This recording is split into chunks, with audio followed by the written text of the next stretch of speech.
पंतप्रधान नरेंद्र मोदी यांच्याकडे काय मागणी घेऊ शेतकऱ्याची आपण अर्ज केला? पंतप्रधान पीक विमा योजना जे पंतप्रधान साहेबांनी काढली आहे, जे शेतकऱ्यासाठी चांगली फायदेशीर आहे.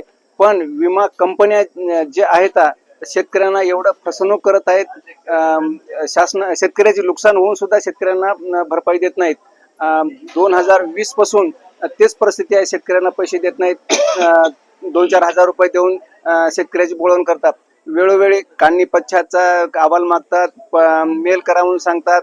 त्यांचे मेल चालत नाहीत, साईट बंद असतात. सगळे विमा कंपन्या ज्या आहेत त्या सगळे फसवणूक करतात.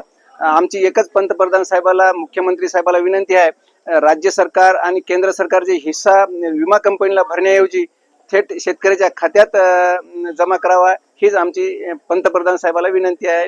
आणि तहसीलदार मार्फत हातगाव यांच्या मार्फत पंतप्रधान मुख्यमंत्री साहेबाला पत्र पाठवलेलं आहे.